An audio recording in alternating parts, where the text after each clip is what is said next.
Pois muito bem, ó, o assunto de urbanização, vocês viram na aula passada, eles vai servir como um engajamento e base para vocês compreender o conteúdo agora de industrialização. Lembrando que a industrialização, assim como a urbanização no Brasil, aconteceu de maneira tardia, por volta do final do século XIX e principalmente no início do século XX. Por volta de 1920, se consolidou na região sudeste, especificamente em São Paulo. Muitos conteúdos que vocês irão estudar agora se parece muito com o conteúdo de urbanização. Então, a temática é a industrialização brasileira, que é a continuação do assunto da urbanização. Então, vocês têm que conciliar, quando for responder as questões do Enem, saber que a industrialização e a urbanização eles estão atrelados, porque as indústrias, quando elas começaram a se implementar, principalmente na Europa, na Inglaterra, elas tinham perfis e características de se adaptar e ser construída nas grandes cidades. É por isso que a urbanização e a industrialização elas estão diretamente ligadas. Então, uma se construiu juntamente com a outra. Então, lembrando que o processo da Revolução Industrial que aconteceu no século XVII, aí, principalmente na Europa, na Inglaterra, pela fase da primeira Revolução Industrial, em que o foco era o quê? A manufatura, ou a maquinofatura, que são a adaptação e as transformações do artesão naquela figura simples, um trabalho mais lento e mais artesanal, para as primeiras máquinas. Só que aquelas máquinas elas não eram as máquinas tecnológicas como conhecemos na atualidade, que consomem uma grande quantidade de energia e possuem grande tecnologia. Eram máquinas que dependiam ainda da força do ser humano ou de algum tipo de animal. Principalmente as primeiras máquinas de tear, de fazer tecidos, produzir algodão, que aconteceu na Inglaterra. Então, o foco da primeira Revolução Industrial foi este. Aí, com a segunda Revolução Industrial, bem mais tarde, que da Inglaterra, que aconteceu na primeira Revolução Industrial, para a segunda Revolução Industrial, se expandiu para outros países, como a Alemanha, como os Estados Unidos, e começaram a utilizar outras fontes de energia, e o negócio começou a se tornar mais complexo. A utilização, por exemplo, da energia elétrica e a utilização do petróleo, enquanto que na primeira Revolução Industrial, a utilização ainda era do carvão vegetal, principalmente para alimentar as locomotivas, nos primeiros sistemas de transporte ferroviário da época, e com a terceira revolução industrial, que é a revolução técnico-científica e informacional, que é do século XX e está em vigência nos dias atuais, teve esse histórico aí que aconteceu primeiro na Europa, e no Brasil só foi o quê? Só foi ter início já tardiamente no século XX.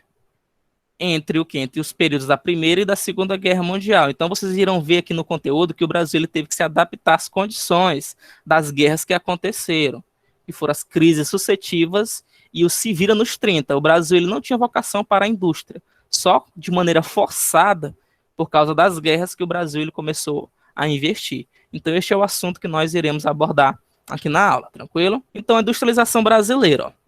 O Brasil ele possui o quê? Ele possui um contexto do sistema de pré-industrialização. O que é isso? Que o Brasil ele só foi realmente se enganjar no sistema industrial por volta do século XX. Então, antes disso, o Brasil ele possui o quê? Uma vocação de um país agrário exportador. Um país que trabalhava nos setores o quê? No setor primário, que era baseado na agricultura, baseado na pecuária e baseado no extrativismo. Então, durante o período colonial, que foi de 1500 a 1822, quando o Brasil se tornou independente, esse modelo de colonização era simplesmente por meio da agricultura e o extrativismo. Então, baseado o quê? Baseado justamente nos latifúndios, grandes concentrações de terras e o quê?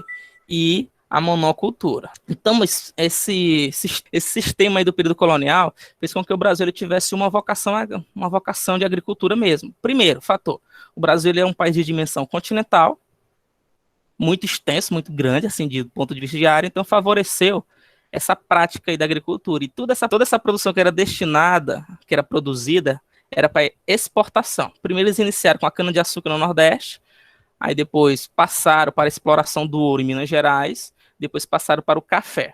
Então, todo esse processo aí de investimento era baseado no sistema do imperialismo clássico, que é a figura da metrópole, um país que domina um outro país. Só que, claro, o Brasil não tinha uma figura de Estado, um país, ele era colônia de Portugal. Então todos os recursos que eram explorados no Brasil eram destinados para os lucros de Portugal. Então foi durante todo esse período aí que aconteceu. Aí durante o período do Império, que foi aquele período lá de independência do Brasil, 1822, com Dom Pedro I e Dom Pedro II, o café ele se tornou o carro-chefe da produção agrícola no Brasil. Então, durante o século XIX como um todo, o café foi que garantiu fundos e recursos para a economia do Brasil. Então, o Brasil ganhou muito dinheiro com isto. Só que é importante que o café, lá na frente, ele gerou lucro e gerou uma poupança. Gerou algo que? Algo muito extenso economicamente para o Brasil ganhar recursos para investir posteriormente na industrialização. Então, no Enem eles cobram o seguinte, ó, foquem. Eles vão colocar qual foi o agente ou um elemento econômico que garantiu a industrialização no Brasil. Aí ele vai colocar aqui, uma das opções foi a cultura do café. Então, vocês podem marcar o café. E também estimulou o seguinte, que com o fim da escravidão, que foi já no final do ciclo do café, surgiu o imigrante europeu para trabalhar como mão de obra no Brasil, claro, de maneira assalariada. O salário não era tão bom, só que consideravelmente o Brasil, ano a ano, investia em marketing para que esses europeus eles imigrassem e saíssem de seus países para vir morar no Brasil, prometendo terras, que naquela época o Brasil tinha uma população não tão grande como hoje. Então tinha muitos vazios demográficos e muitas áreas ainda para serem exploradas e para ser ocupadas, principalmente no centro-oeste e principalmente na região norte do país, que é a expansão da fronteira agrícola. Então, aquelas terras lá da região sudeste, São Paulo, aquela parte oeste ali com o Rio de Janeiro, fez com que o café se predominasse e ainda continuasse a produzir. Então, o imigrante europeu, no final do ciclo do café, ele foi muito importante para essa produção. Então, pessoal, é o contexto antes da industrialização no Brasil. Então, o Brasil ele não precisava investir na indústria, porque tudo que era produzido o Brasil já tinha. É por isso que naquela época, os tipos de produtos industriais, eles sempre foram importados da Europa, tudo que o Brasil possuía. Vestuário, calçados, alguns tipos de alimentos, o Brasil ainda comprava dos países da Europa, pegava de Portugal, da Inglaterra, e isso o Brasil não precisava investir numa indústria nacionalista, mas na frente iremos ver que ele foi forçado a fazer isso, a investir na produção industrial. Por que é importante ver essa parte histórica? Para vocês entenderem a situação geográfica da industrialização no Brasil. Então, principal naquela época era a região sudeste. Qual era o estado, qual era a cidade? São Paulo. São Paulo que se deu bem com este processo. Então, como já falei, São Paulo, a partir daí, se tornou o centro econômico e principal do Brasil. Com a economia do café, se montou a base econômica para a industrialização. Não somente para a industrialização, mas para a infraestrutura responsável para que a industrialização ocorresse. Quais são os fatores? Primeiro, tinha que ter mão de obra para trabalhar. Então, a primeira mão de obra foram o quê? De maneira assim irresponsável por parte dos donos das empresas, foram as mulheres e foram as crianças, que tinham uma jornada de trabalho muito longa, muito cansativa, não tinha aqueles direitos trabalhistas como possui na atualidade. Então esse tipo de conduta era muito comum naquela época, para trabalhar nas primeiras fábricas lá da região sudeste de São Paulo de produzir roupas, produzir tecidos. E no início do século XX, as primeiras quais foram? Foram aquelas indústrias básicas, aquelas que produzem o que é necessário, não aquelas indústrias de pontas tecnológicas, não. O Brasil não tinha isso na época. Era apenas o quê? Móveis, vestuário, tecidos, tijolos, tipo de indústria para garantir o quê? Para garantir a sobrevivência da população naquela época. Então, a maior parte dessa produção industrial estava concentrada nas grandes cidades. São Paulo, Belo Horizonte, Rio de Janeiro, a questão lá da região Nordeste, Salvador, Recife, Fortaleza, eram cidades que estavam iniciando este processo de industrialização. Então, os primeiros tipos de indústria do Brasil foram as indústrias básicas, né, de bens, vestuários e etc. Então, o Brasil ele seguiu o quê? O modelo, já falei no início da aula aqui, este modelo de exportação agrícola e consumidor de máquinas e equipamentos industriais. É aquela DIT que vocês viram nas aulas passadas, o que é a DIT? Divisão Internacional do Trabalho. Então, o Brasil ele era focado nisso, ele exportava produtos, e ainda hoje é. Ainda hoje funciona assim. Só que, claro, aqui ainda se produz tecnologia, só que o brasileiro, infelizmente, ele não dá valor aos seus produtos nacionais. Eu falo no sentido dos produtos tecnológicos. Então, a DIT, países desenvolvidos, vendem produtos tecnológicos para os países emergentes ou os países subdesenvolvidos. Então, o Brasil ele consome tecnologia desses países, exemplo, produtos eletroeletrônicos, automóveis, e exporta e vende para esses países desenvolvidos o quê?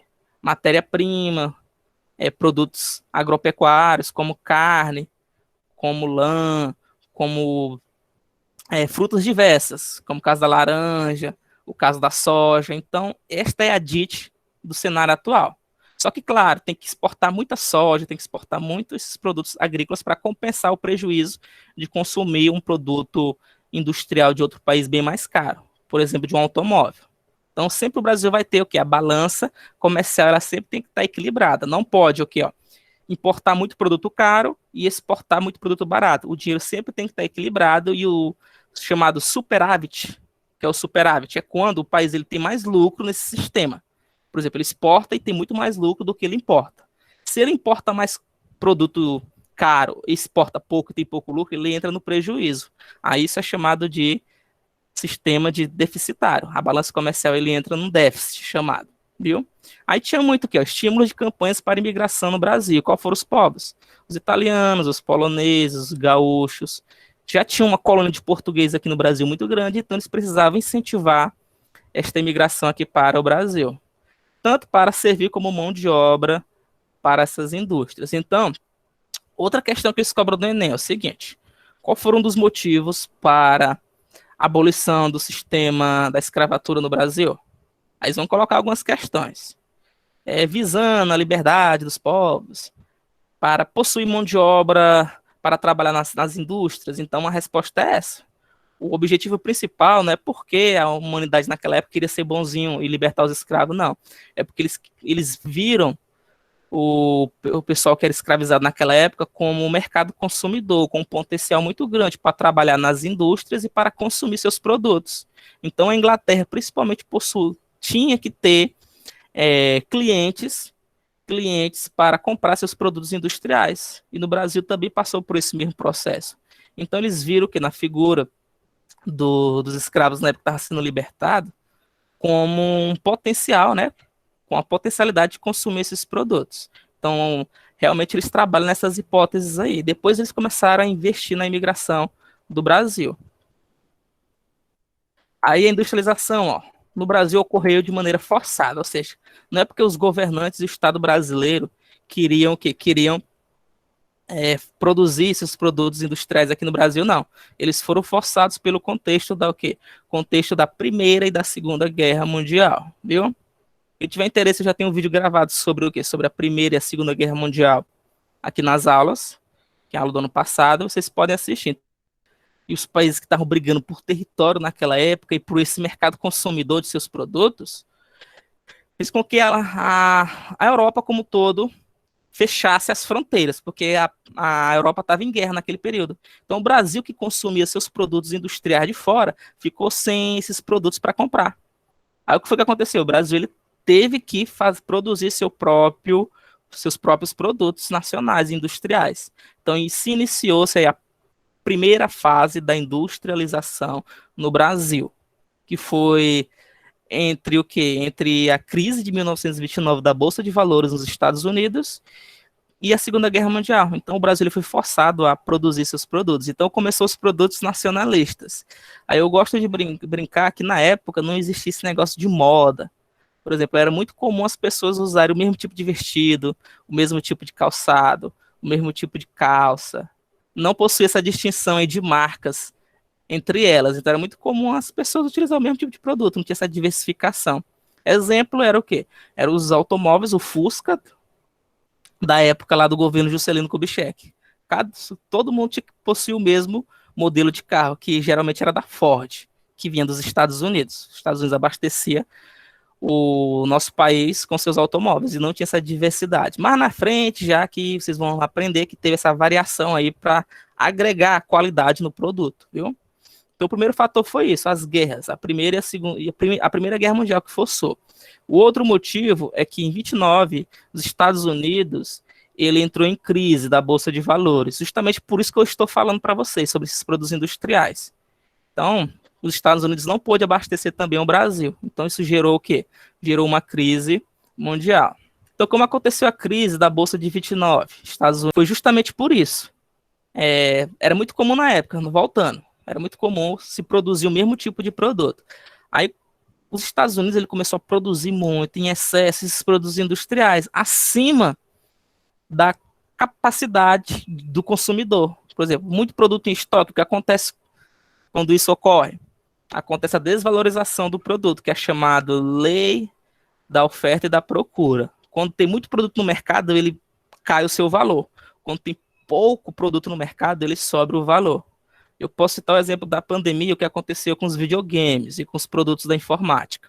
Existe o chamado mercado cinza, que as pessoas gostam de comprar no Paraguai, gostam de comprar fora para não pagar os impostos. O produto ele acaba sendo bem mais vantajoso e bem mais barato para o consumidor. Aí quando aconteceu a pandemia, as fronteiras foram fechadas e o produto ele dobrou de preço e estão muito mais caros. Por exemplo, quem comprar um computador hoje, comprar um videogame, vai pagar 2 vezes mais do preço, ou 3 vezes mais do que era em 2019, antes da pandemia, por exemplo. Então, isso fez com que os Estados Unidos, na época, perdessem o valor dos seus produtos. Então, era muito produto de um só modelo e pouco mercado, quer dizer, que ultrapassou a quantidade de mercado consumidor. Então, as pessoas nos Estados Unidos na época não compraram mais. E também eles viviam um luxo, uma austeridade muito grande na época antes da crise de 29. Os americanos eles gastavam dinheiro sem piedade. E todo mundo queria ser investidor na bolsa de valores. Imagina a população do país todo investindo na bolsa. Aí todo mundo queria economizar também. Aí o dinheiro não circulava. E quando o dinheiro não circula, gera crise. Foi isso que aconteceu lá nos Estados Unidos. E o Brasil teve que investir numa política de produção industrial nacionalista. Então, digamos que o Brasil ele foi forçado a entrar no processo de industrialização. Não foi por questão vocacional, infelizmente, a verdade é esta, viu? É que tipo aquela, vou deixar para a última hora, ver o que acontece. Então, o brasileiro ele foi forçado brasileiro não, o Brasil na época ele foi forçado a produzir. Tranquilo? Então, continuando. Como já falei, a industrialização do Brasil ele foi tardia e atrasada e estimulou a formação de infraestrutura, que desencadeou no processo de urbanização, geração de empregos, êxodo rural, dentre outros motivos. Isso vocês já estudaram no conteúdo de urbanização.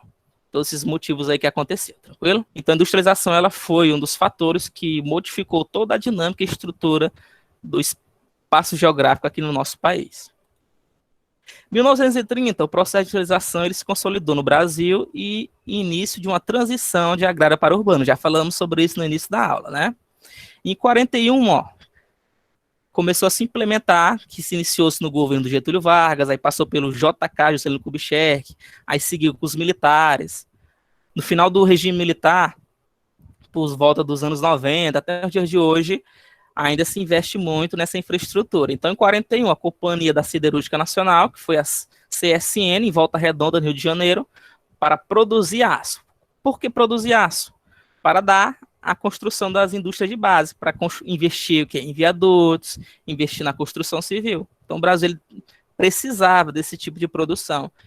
Antes, ele o quê? Ele importava, comprava dos países europeus, esse tipo aí de produto, sendo que o Brasil ele possuía essa quantidade, não só de aço, mas também de ferro, aqui em nosso país. Em 42, a Vale do Rio Doce, que ainda hoje existe, que é uma empresa hoje multinacional, era brasileira e foi vendida durante o governo do Fernando Henrique, foi privatizada, e surgiu o quadrilátero ferrífero, que eles cobram muito também no Enem, em Minas Gerais, que é aquela região que tem uma extração, uma exploração de ferro muito grande.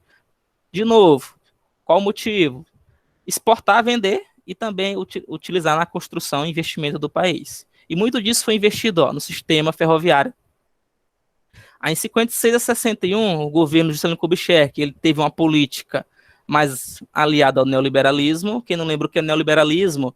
É um tipo de investimento econômico baseado nas grandes empresas, abrindo o mercado para o investimento de outras empresas a se instalar em nosso país e investir nos países. Exemplo, o McDonald's, a Nike, a Adidas são exemplos de empresas multinacionais, a Coca-Cola, que aplicam seus investimentos aqui no nosso país. Esse é um exemplo de política neoliberal e do mercado aberto. E as empresas estrangeiras começaram a se instalar no nosso país. Exemplo, na época, foi a Ford, porque durante o governo do Juscelino Kubitschek, ele investiu muito em rodovias, na construção de rodovias.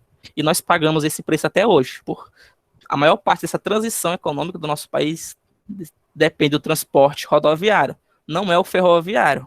Apesar das intenções iniciais era investir nas ferrovias, mas hoje o auge do sistema de transporte no Brasil é o rodoviário. E digamos de passagem, é um tipo de transporte que gera muito custo para o nosso país. Não é à toa que os impostos são elevadíssimos para poder manter este sistema. São Paulo largou na frente e se consolidou como o principal estado industrial. Já comentamos sobre isso. E surgiu vários parques em São Paulo, não somente São Paulo, mas nas cidades próximas. Aí surgiu a nomenclatura, o ABCD paulista, que é São Bernardo do Campo, São Caetano do Sul, Diadema. Aí, com o final do governo JK, aí quando os militares chegaram no poder em 64, eles focaram mais nas indústrias de bens de produção de capital, que é o quê? Que é aquele sistema de base para poder promover outras indústrias. Aí eles construíram as hidrelétricas, construíram universidades, investiram em minérios, nas telecomunicações e rodovias. Ou seja, os militares trabalharam muito duro durante o período que eles estiveram no poder para desenvolver o Brasil desse ponto de vista de infraestrutura. Então, muito do que existe hoje foram graças aos militares, principalmente as universidades, a Polícia Federal, órgãos estatais e governamentais os militares criaram naquele período. Antes dos militares era um sistema mais aliado ao agrário. Com os militares, essa base de infraestrutura se ampliou. E com o fim do governo militar, na década de 80, os civis eles começaram a desencadear esse avanço. Só que, claro, muitas dessas empresas que foram criadas pelos militares na época, eles foram privatizadas. Então, podemos dizer que os militares eles foram importantes porque ampliaram a infraestrutura no Brasil. Viu? Só que, claro, eles pediram muito dinheiro emprestado, que é o ponto negativo. Não somente ele, mas durante o governo do JK, Juscelino Kubitschek, pedir dinheiro emprestado fez com que girasse uma dívida externa constante. Até hoje, essa dívida externa se resume nos impostos altíssimos que o brasileiro paga e ele tem que bancar essas dívidas aí. Então, os governos que passaram pelo Brasil sempre foi pegando dinheiro emprestado. Para quem não lembra, era o antigo BIRD, ou BIRD, e o FMI, que é regulado pelos Estados Unidos. Então, os Estados Unidos, com o fim da Segunda Guerra Mundial, ele começou a emprestar dinheiro para vários países do mundo todo. O exemplo da Alemanha, que perdeu a guerra, e o Japão também. E quem quisesse dinheiro para investir nessa infraestrutura. Então, o Brasil ele ficou devendo muito dinheiro destes empréstimos.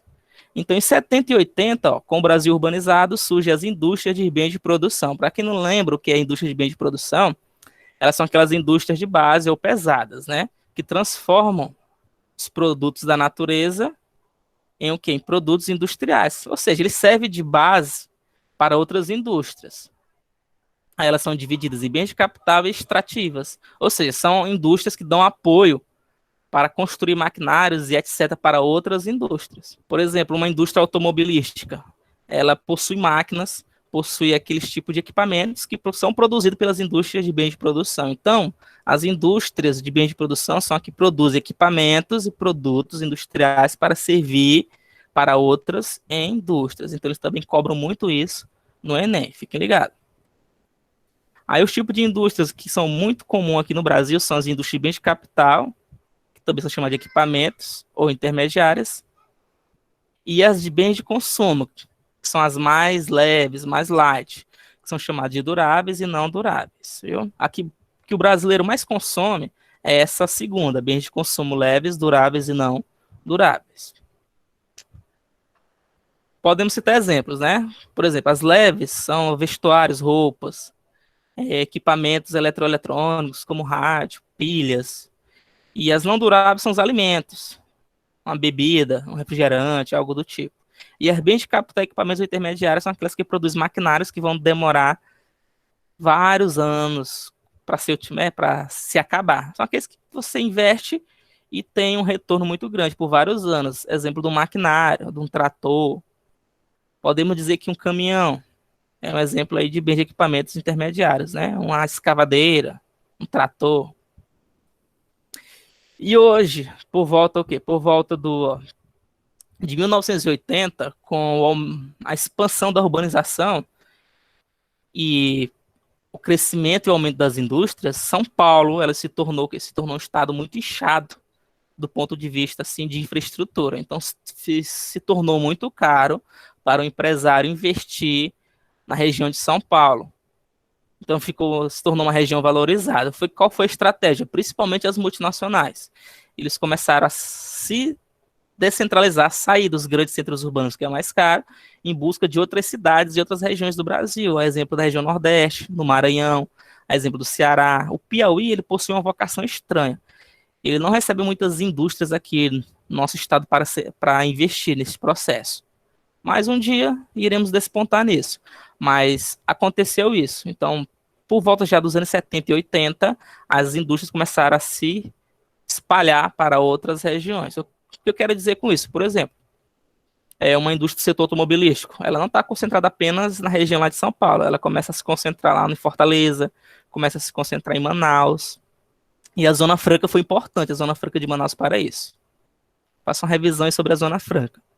Aí isso fez com que São Paulo desafogasse um pouco desse ponto de vista aí industrial, viu? Aí na época, ó, nos anos 30, São Paulo possui 80% do poder de industrialização, seguido pela região sul, aí depois vinha a região norte, 1%. Aí a região nordeste, 6%, era muito forte ainda na época, a região nordeste. E a região centro-oeste, 0,6%. Aí o que eles cobram muito nele é o seguinte: por que que na região norte e na região centro-oeste a produção industrial era pouca? Por causa do vazio populacional e do processo histórico de colonização do nosso país, que se iniciou no litoral, na região nordeste, passou pela região sudeste, região sul e posteriormente para a região centro-oeste e hoje está se ampliando na região norte.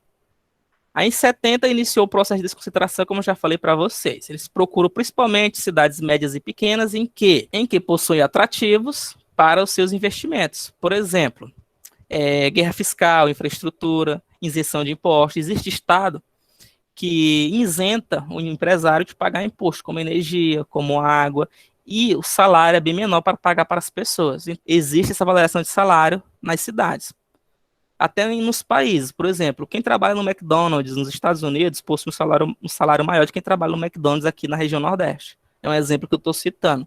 Então, o alvo é justamente isso, eles procurarem aquelas cidades médias e pequenas que possuem infraestrutura e possuem mão de obra barata para trabalhar. Aí, atualmente, ó, o Sudeste, 50%, percebo que caiu muito, né? Ó, dos anos 30, então a região Sudeste de São Paulo desafogou aí da concentração industrial. A região Sul, ó, a região Sul cresceu muito, expandiu para 30%. Por quê? Porque grande parte daquelas indústrias que se concentravam no Sudeste foram para a região Sul. A região Nordeste, percebo que ela também aumentou. A região Norte, por que aumentou um pouco? Por causa da instalação da Zona Franca de Manaus. Lá existe uma produção industrial forte. E o Centro-Oeste, 7%. Então, essa concentração industrial, que esse mapa aqui que eu peguei da fonte me salva, né? Ó, está mostrando para vocês. Tá vendo aqui? Até os anos 80, ó, essa região aqui que está em laranja, centro-sul, região sudeste, foi forçada a expandir suas indústrias para outras regiões. Aqui na região norte é Manaus, da Zona Franca de Manaus, e ó, região litorânea, as cidades nordestes de maior população, Recife, Salvador, Fortaleza, são exemplos aí do que eu estou citando para vocês. E hoje o foco da industrialização não é somente indústria nacional, são as indústrias multi ou transnacionais. O que são as multinacionais ou transnacionais? São indústrias estrangeiras que se instalam em vários países do mundo, ultrapassando suas fronteiras. Eles não ficam concentrados apenas no país de origem. Eles possuem ramos e concentrações no mundo todo. Exemplo da Coca-Cola, da Nike, da Apple, da Microsoft, da Sony. São exemplos que eu estou citando, que existem no mundo todo. Eles não ficam concentrados apenas no seu país de origem, que dá origem aos próximos assuntos que vocês irão estudar, né? Que é a globalização. Aí já falei sobre os fatores, ó, vamos revisar aqui. Mão de obra qualificada em outras regiões e menores salários. Incentivos fiscais, que é aquela briga e guerra fiscal. Por exemplo, leilão para instalar uma fábrica de refrigerante. Aí está entre o Piauí e o Ceará. Aquele estado que o governante tiver mais mão de obra para trabalhar, com qualificação melhor e isenção de impostos ou impostos menores, vai vencer a guerra. Aí vai se instalar aquela indústria naquele local. E aqui foi mais caro, mais oneroso para a empresa, não aconteceu. E assim vai continuando, né? E claro, e por último, ó, tem que incentivar e ampliar os tecnopolos nas demais regiões no Brasil, que por enquanto ainda se concentra na região lá de São Paulo. Aí começou durante os governos passados, um investimento nos IFPs, né? Os IFPs, nos institutos federais, que é investimento para trabalhadores trabalhar no setor de tecnologia. Aí surge essa ideia dos institutos federais no Brasil todo para estimular na tecnologia e fazer com que a formação dos jovens seja nessas áreas mais tecnológicas e diminua um pouco aqueles empregos mais tradicionais, como o quê? Como medicina, como direito, como licenciatura, porque já está muito saturado em nosso país, então eles estão investindo nesses empregos aí que são mais diversificados, que são chamados técnicos. Então, pessoal, por enquanto, este é o fim da nossa aula, esse é o sistema que é encarado como a industrialização no Brasil. Eu trouxe de forma sucinta e resumida para vocês. As aulas anteriores eu postei as atividades e os links da industrialização no mundo, para vocês entenderem mais ou menos o processo da primeira revolução industrial e da segunda e da terceira. Praticamente é o mesmo. A única diferença é que o Brasil chegou atrasado nesse processo, não somente o Brasil. Exemplo do México, a própria Índia, são exemplo de países. Não porque eles quiseram, mas é porque eles foram países que foram colonizados durante vários séculos, principalmente o Brasil, e eles não tinham vocação nenhuma para investir numa infraestrutura industrial. O que nós possuímos hoje é justamente esta construção aí, que nasceu lá no café, aí surgiu lá em São Paulo e foi se ampliando nos dias atuais. Então, aquela cidade que possui maior infraestrutura e maior investimento é que vai se destacar na industrialização. E é São Paulo, Belo Horizonte e Rio de Janeiro, e algumas cidades lá da região sul, Porto Alegre, Curitiba e Florianópolis, né?